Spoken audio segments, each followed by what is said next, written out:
Olá, galerinha do sétimo ano. Hoje, gente, nós vamos aqui revisar os conteúdos, quer dizer, revisar o conteúdo que vai cair na prova de recuperação para estar reforçando para vocês o assunto. Vai ser de uma forma bem mais sucinta do que como foi a nossa primeira aula, tá? Lembrando, eu só vou destacar alguns pontos importantes dentro do assunto para que vocês possam ter mais condições de estarem realizando uma boa avaliação de recuperação, certo? Então, bem, o assunto selecionado foi os fenômenos geológicos com foco em vulcanismo. E aí a gente viu que fenômenos geológicos são processos naturais resultantes de interações entre o núcleo, o manto e a crosta da Terra. E é através deles que a energia acumulada no centro da Terra é liberada. Ou seja, são fatores naturais, né, que causam esses fenômenos geológicos. Alguns desses fenômenos são os terremotos, tsunamis, maremotos e o que a gente viu foi terremotos, tsunamis e erupções vulcânicas, que é o assunto, né, que vai cair em peso na prova de recuperação de vocês, que é o vulcanismo. O vulcanismo é um fenômeno geológico que ocorre do interior da Terra para a superfície quando há o extravasamento de um magma em forma de lava, além de gases e fumaça. O termo vulcanismo é utilizado para designar uma série de fenômenos e elementos vulcânicos. A ciência que estuda os vulcões é a vulcanologia, o comportamento dos vulcões, né? E o profissional que estuda essa ciência é chamado de vulcanólogo. Bem, aí aqui a gente tem falando sobre o processo de vulcanismo, né? Do que resulta ele, que é a pressão e temperatura contida no subsolo, né? A gente sabe que o vulcão ele não é uma coisa normal, né? Não é uma coisa que ocorre diariamente. Há vulcões ativos, há vulcões inativos e há vulcões adormecidos, certo?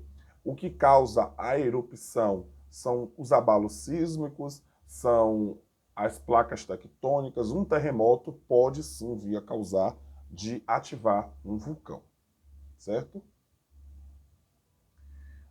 Os vulcões, eles quando entram em erupção, eles podem chegar a 1175 graus Celsius, que é a temperatura da lava. É uma temperatura que a gente não tem nem dimensão, assim, gente, do quão quente é, porque é algo que é totalmente o que atinge, destrói, né? Eles são responsáveis pela liberação os vulcões são responsáveis pela liberação de magmas acima da superfície, né? Magmas primários provêm de câmaras magmáticas posicionadas em profundidades entre 50 a 100 quilômetros, certo?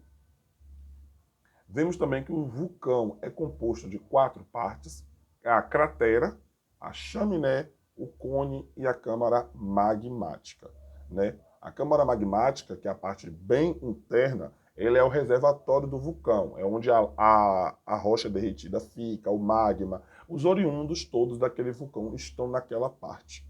O cone é a estrutura geológica, né? É através dele que a lava, né, ou que o vulcão for expelir, ele passa.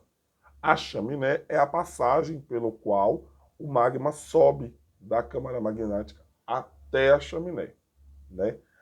O cone também, gente, ele é aquela estrutura do vulcão, né? O vulcão tem aquele desenho, basicamente, né, de algo desse jeito e vai subindo, né? Então o cone é aquela subida, é onde a chaminé faz o trabalho dela, que é a passagem. E a cratera é o buraco que tem no topo do vulcão. É onde o material todo que o vulcão produz é expelido para fora. Como eu falei para vocês, os vulcões eles são definidos em ativos, que são aqueles que estão estáveis, constantes e que têm uma atividade vulcânica frequentemente. Os inativos, que são aqueles que não entram em erupção há um tempinho, mas podem entrar de repente, certo? Mas não tem uma previsão certa, né? Os inativos são aqueles que não têm uma previsão de entrar em erupção tão cedo. E os dormentes são aqueles que não estão em atividade vulcânica, mas que a qualquer momento podem demonstrar sinais de atividades, né? Os dormentes são aqueles que, por exemplo, um abalo sísmico Um terremoto pode causar com que ele ative e entre em trabalho vulcânico, certo? E aí a gente viu também um dos principais vulcões do mundo, né? A Mauna Kea nos Estados Unidos, o Osorno, a Massaia, o Kilimanjaro, o Monte Santa Helena, o Monte Fuji, o Kilauea, Vesúvio, Krakatoa e Ubinas. E ali do lado, como vocês podem ver, né? Onde eles são localizados. Então é isso, viu, galera? A nossa revisão para a prova. Eu espero que todos vocês assistam e se preparem para fazer a prova, tá bom? Um excelente final de ano para todos nós, que 2021 venha com muitas coisas positivas e, primeiro de tudo, é que vocês façam uma boa prova, tá ok? Até a próxima.